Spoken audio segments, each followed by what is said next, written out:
Hello everybody. તો last લેક્ચરની અંદર આપણે કોંગ્રુઅન્ટ મોડ્યુલોની વાત કરી હતી, બરાબર છે. કોંગ્રુઅન્ટ મોડ્યુલોની ડેફિનેશનમાં આપણે જોયું હતું કે કોઈ એક n fixed greater than 0 integer આપેલો હતો, બરાબર છે. n is greater than 0 is a fixed integer અને a and b are any integers, બરાબર. a અને b કોઈ પણ ઇન્ટીજર્સ આપેલા હતા અને n 0 કરતા મોટો મતલબ કે પોઝિટિવ નેચરલ નંબર અથવા ઇન્ટીજર આપણને આપેલો હતો. તો a અને b કોંગ્રુઅન્ટ ક્યારે કહેવાતા હતા કે જ્યારે n a - b ને ડિવાઈડ કરે ત્યારે.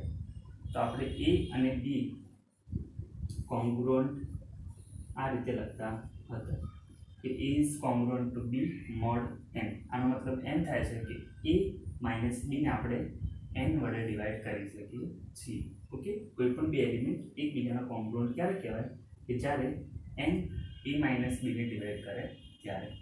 તો આ ડેફિનેશનનો યુઝ કરીને આપણે આગળ સાબિત કરવાનું છે કે કોંગ્રુઅન્ટ રિલેશન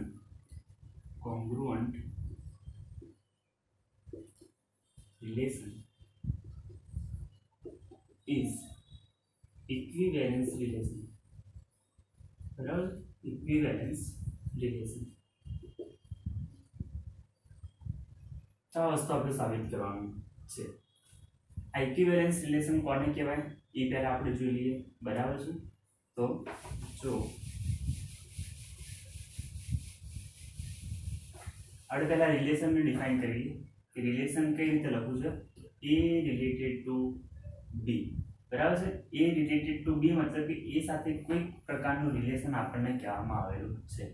જેમ કે હું ડિફાઇન કરું કે a is equal to the set of all b, okay, the set of all b, આ બધા જ એલિમેન્ટ b ના કે જેથી a b સાથે રિલેટેડ હોય.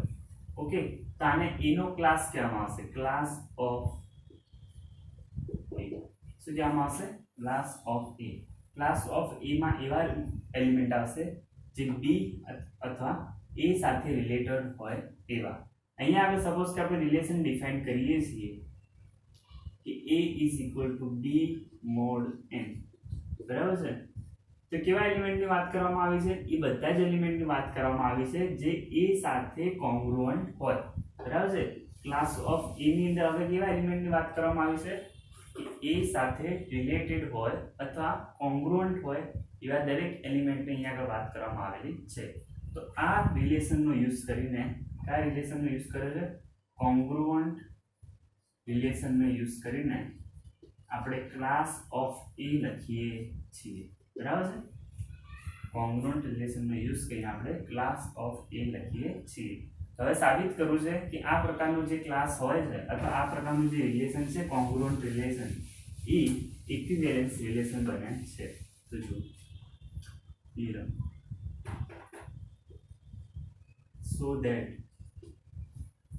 so that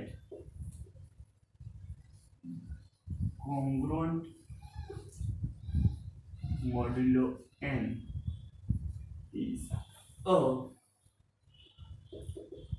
equivalence relation on z where n is greater than 0. બરાબર. સાબિત કરવું છે કે કોંગ્રુઅન્ટ મોડ્યુલો n એ z ઉપર ઇક્વિવેલન્સ રિલેશન બને છે જ્યાં પોતે n શું છે? Positive integer. ઓકે, તો let a b and c belongs to z. Equivalence relation ની અંદર ત્રણ પ્રકાર આવે છે. ફર્સ્ટ છે તો રિફ્લેક્સિવ,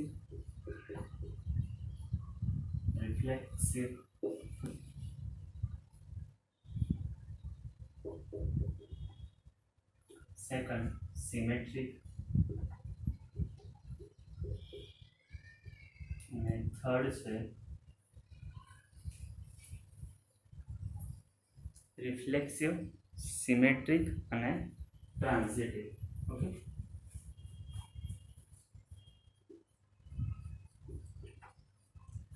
રિફ્લેક્સિવ, સિમેટ્રિક અને ટ્રાન્ઝિટિવ. આનો મતલબ થાય છે કે આ ત્રણે ત્રણ વસ્તુ જો આપણે સાબિત કરી લઈએ, ઓકે, તો કોઈ વસ્તુ ઇક્વિવેલન્સ રિલેશન બને છે.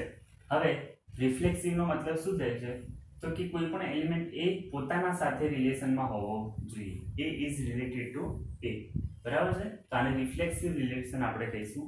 સેકન્ડમાં છે if A is related to B. જો એ બી સાથે રિલેટેડ હોય તો બી એ સાથે રિલેટેડ હોવો જરૂરી છે. ઓકે, થર્ડમાં છે જો એ બી સાથે રિલેટેડ હોય, બી સી સાથે રિલેટેડ હોય તો એનું પણ સી સાથે રિલેશન હોવું જરૂરી છે. તો આ ત્રણ વસ્તુ જે સાબિત થઈ જાય તો આપણે કહીશું કે જે રિલેશન આપણને વાત કરવામાં આવેલી છે એ રિલેશન કેવું છે, ઇક્વિવેલન્સ રિલેશન છે. આ ત્રણ વસ્તુ આપણે સાબિત કરવાનું છે.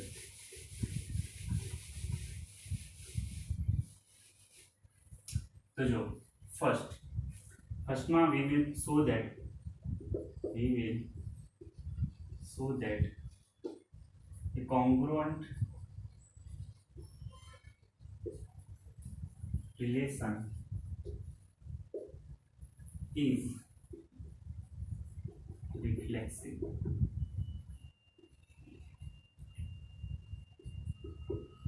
ફર્સ્ટની અંદર આ વસ્તુ સાબિત કરીશું કે કોંગ્રુઅન્ટ રિલેશન કેવું છે, રિફ્લેક્સિવ છે.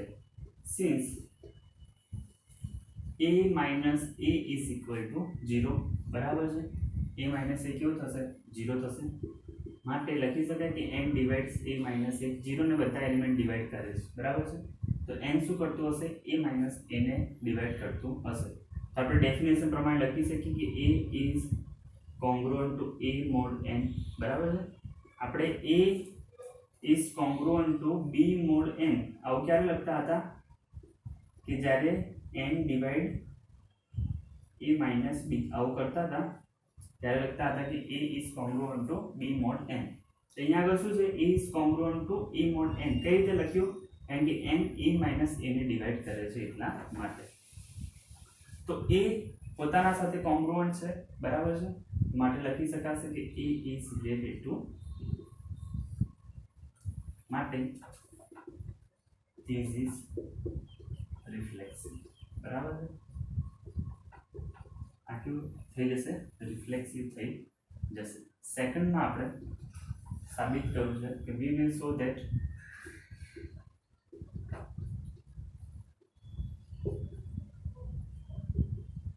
this is symmetric. We will show that relation જે પણ છે એ સિમેટ્રિક છે. તો સ્ટાર્ટિંગમાં આપણે લઈ લેવાનું કે let a is related to b. a b સાથે રિલેટેડ છે એવું વસ્તુ આપણે લઈ લઈએ છીએ. સાબિત કરીશું કે b પણ શું છે, a સાથે રિલેશનમાં છે. Okay, b is related to a એવું આપણે સાબિત કરવાનું છે. હવે a b સાથે રિલેટેડ છે તો શું લખી શકાય કે a is congruent to b mod n. આ વસ્તુ આપણે લખી શકીએ, બરાબર છે. તો a અને b એકબીજાના કોંગ્રુઅન્ટ હોય n ની સાપેક્ષે તો લખી શકાય કે n divides a minus b. Okay, n a minus b ને શું કરશે, ડિવાઈડ કરશે. જો n a minus b ને ડિવાઈડ કરતો હોય તો આપણને ખબર છે કે આ નેગેટિવ ને પણ શું કરશે, ડિવાઈડ કરશે. માટે n divides minus a plus b લખી શકાય n divides b minus a. તો જો n divides a minus b, બરાબર છે. માટે n divides negative of a minus b. માટે n divides minus a plus b. માટે n divides b minus a. n b minus a ને divide કરે છે તો આપણે શું કહીશું કે b is congruent to a mod n, બરાબર. માટે શું લખી શકાય કે b is related to, clear બધાને આટલા સુધી. જો આપણે સાબિત કરવું જો a b સાથે રિલેશનમાં હોય તો b શું થવું જોઈએ, a સાથે રિલેશનમાં થવું જોઈએ. a b c belongs to j. a is congruent to b mod n લખી શકાય કારણ કે a is related to b છે એટલા માટે. તો n divides a minus b, બરાબર છે. નેગેટિવ પછી આ અને નેક્સ્ટમાં n divides b minus a. તો n b માઇનસ a ને ડિવાઈડ કરે છે માટે લખ્યું છે કે b is congruent to a mod n, માટે b is related to a. Okay, માટે શું લખી શકાશે લાસ્ટમાં કે ધીસ રિલેશન ઇઝ સિમેટ્રિક. આપેલું જે રિલેશન છે એ કેવું છે? સિમેટ્રિક છે. હવે જો આપણે સાબિત કરવું છે કે આપેલ રિલેશન કેવું છે? ટ્રાન્ઝિટિવ છે. ઓકે, સિમેટ્રિક અને રિફ્લેક્સિવ આપણે સાબિત કરી લીધું. હવે સાબિત કરીશું કે ટ્રાન્ઝિટિવ છે.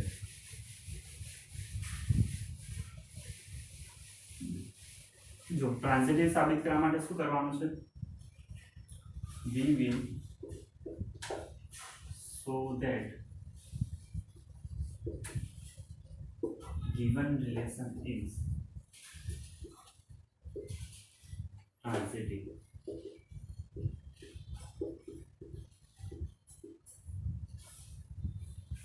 Okay, so let A is related to B and B is related to A. B is related to C. આપણે સાબિત કરવું છે કે જો A B સાથે રિલેશનમાં હોય અને B C સાથે રિલેશનમાં હોય તો A C સાથે રિલેશનમાં હોવું જોઈએ.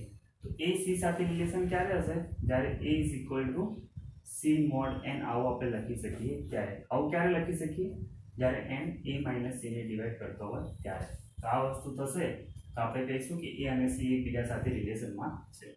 અહીં આગળ આપેલું છે કે A is related to B. તો માટે n divides a minus b and n divides b minus c. Okay, a b સાથે રિલેશનમાં છે અને b c સાથે રિલેશનમાં છે માટે લખી શકાય કે n divides a minus b અને n divides b minus c. હવે જો n આને ડિવાઈડ કરતો હોય અને આને પણ ડિવાઈડ કરતો હોય તો આમનો જે સરવાળો થશે એને પણ ડિવાઈડ કરશે. તો માટે n divides a minus b plus b minus c. Okay, b minus b plus b minus c.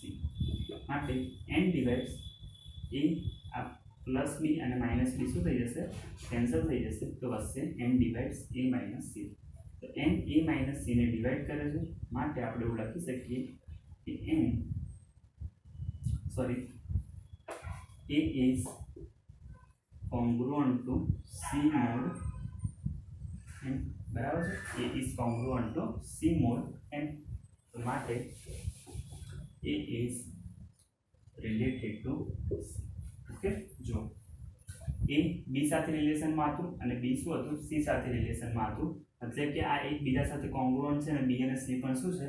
એકબીજા સાથે કોંગ્રુઅન્ટ છે. માટે n a minus b ને ડિવાઈડ કરશે અને n b minus c ને ડિવાઈડ કરશે.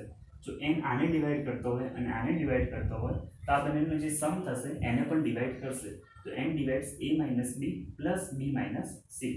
માઇનસ b અને પ્લસ b કેન્સલ થાય છે તો આપણી પાસે વધે છે n divides a minus c. n a minus c ને ડિવાઈડ કરે છે મતલબ કે a અને c કેવા છે? એકબીજાના કોંગ્રુઅન્ટ છે. તો a અને c એકબીજાના કોંગ્રુઅન્ટ હોવાથી આપણે લખી શકીએ કે a is related to c. તો માટે આપણે શું સાબિત કર્યું? we have proved that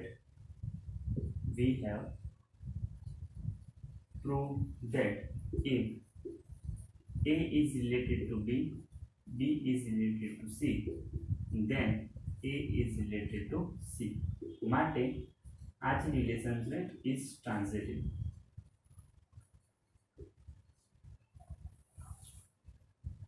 તો માટે આપણે કહી શકીએ કે this is reflexive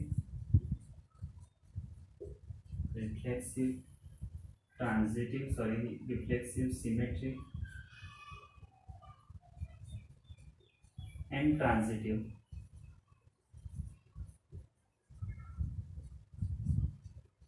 બરાબર છે? આ જે રિલેશન છે કેવું છે? રિફ્લેક્સિવ છે, સિમેટ્રિક છે અને ટ્રાન્ઝિટિવ છે. માટે congruent modulo n is congruent modulo n is equivalence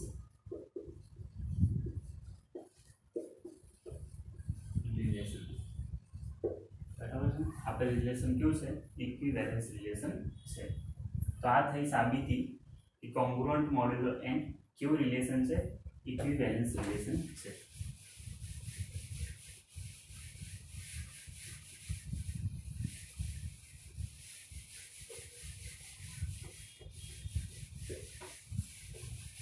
હવે નેક્સ્ટ માં શું આવે છે આપણે જોઈ લઈએ।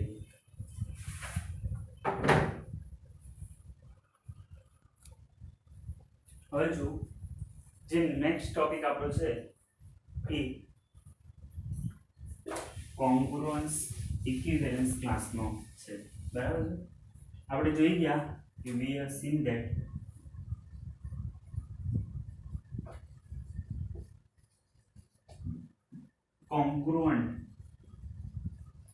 congruent relation is equivalence relation। जो हमारे આપણે સાબિત કર્યું કે congruent relation કેવું હતું equivalence relation છે।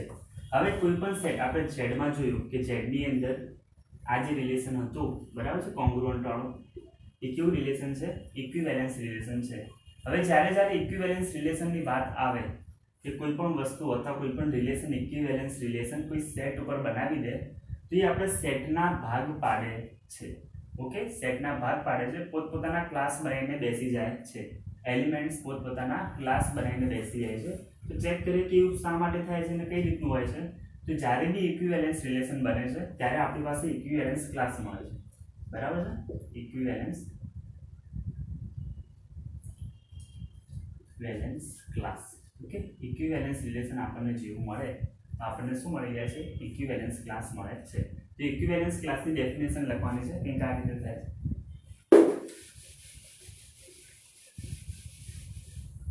ઇક્વિવેલેન્સ ક્લાસ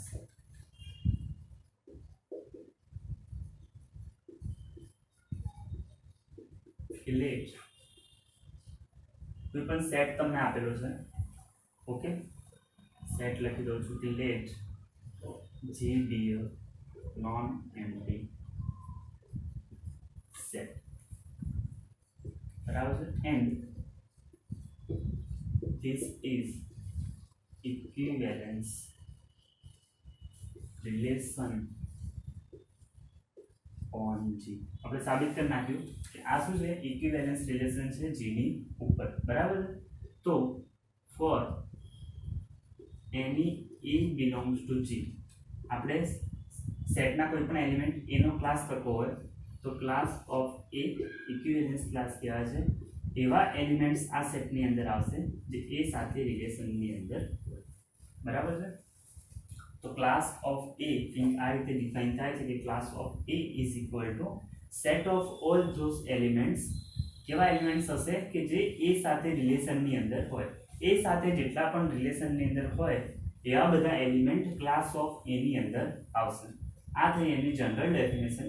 આ જ વસ્તુ આપણે ઇક્વિવેલેન્સ ક્લાસ કયા ઇક્વિવેલેન્સ ક્લાસ તો કોંગ્રુઅન્ટ રિલેશન Z ઉપર આપણે ચેક કરીએ છીએ।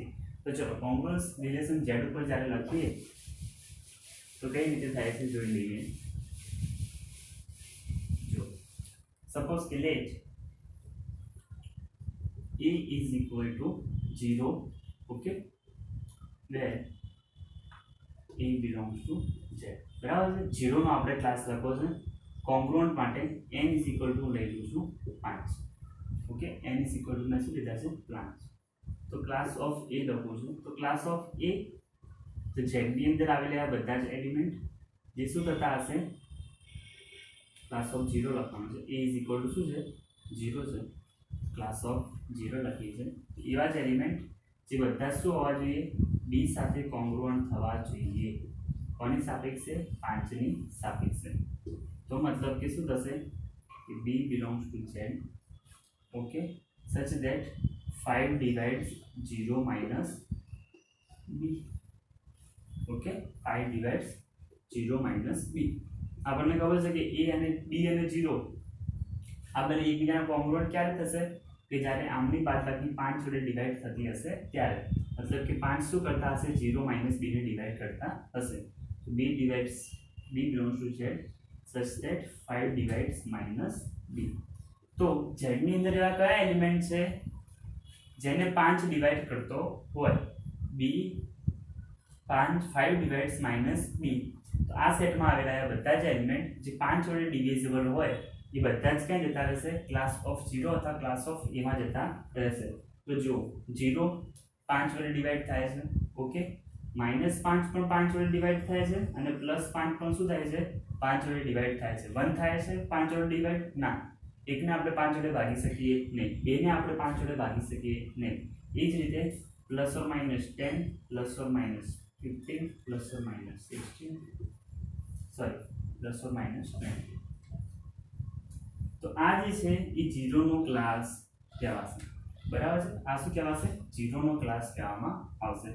ત્યાં બધા જ એલિમેન્ટનો સેટ 0 ના ક્લાસમાં કોણ આવશે? તો 0 +or -5 +or -10 +or -15 +or -20 it is. આ જ રીતે આપણે n = 5 નો ઉપયોગ કરીને ક્લાસ ઓફ 1 આપણે લખવો છે. તો ક્લાસ ઓફ 1 લખવો હોય તો શું મળશે? The set of all b belongs to z such that b is equal to 1 mod 5. मतलब के b belongs to z such that 5 divides b minus 1. 5 શું કરવો જોઈએ? b minus 1 ને ડિવાઈડ કરવો જોઈએ. એવા બધા જ એલિમેન્ટ ક્યાં જશે? ક્લાસ ઓફ 1 ની અંદર જશે. તો જો 0 આવશે, 0 આવશે. જો 0 - 1 કરીશ તો મને શું મળશે? -1. -1 ને આપણે 5 વડે ડિવાઈડ કરી શકીએ? ના કરી શકીએ. તો 0 આ સેટની અંદર આવશે નહીં. હવે 1 - 1 ચેક કરી છે કે 1 આમાં આવે છે કે નહીં. તો 1 - 1 શું થઈ જશે? 0 થઈ જશે. તો 1 - 1 0, 5 0 ને ડિવાઈડ કરે છે તો 1 આ સેટની અંદર આવશે. 2 આવશે. 2 - 1 1 આવે છે, બરાબર છે? તો 2 - 1 5 વડે ડિવાઈડ થતા નથી. 3 - 1 પણ નહીં થાય, 4 - 1 પણ નહીં થાય, 5 - 1 પણ નહીં થાય. 6 - 1 એટલે 5, બરાબર છે? 5 ડિવાઇડ્સ 5, અહીંયા આગળ 6 આવશે. ઓકે, એ જ રીતે 1 6 પછી 11 - 1 = 10 and 5 divides 10 માટે અહીંયા આગળ 11 જવાબ આવશે. फिर 16 minus 1 એટલે 15 થશે. 15 5 વડે ડિવાઈડ કરે છે અહીંયા આગળ 16 આવશે. આ રીતે આપણને ખબર પડી ગઈ કે 5 + 1 10 + 1 15 + 1 21 26 એ રીતના એલિમેન્ટ આવશે. હવે જો -4 આવશે. જો 0 નહીં આવે, -1 આવશે. -1 એટલે -2 થાય છે. -2 - 1 એટલે થાય છે -3. -3 - 1 થાય છે -4. -4 - 1 થાય છે -5 અને -5 ને 5 ડિવાઈડ કરે છે તો અહીંયા આગળ આપણે -4 આવશે. એ જ રીતે -9 પણ આવશે, -14 આવશે, -19 આવશે. આ રીતના એલિમેન્ટ્સ બધા ક્યાં આગળ આવશે? 1 ના સેટની અંદર આવશે. તો ક્લાસ ઓફ 1 કંઈક આ રીતે લખી શકાય છે.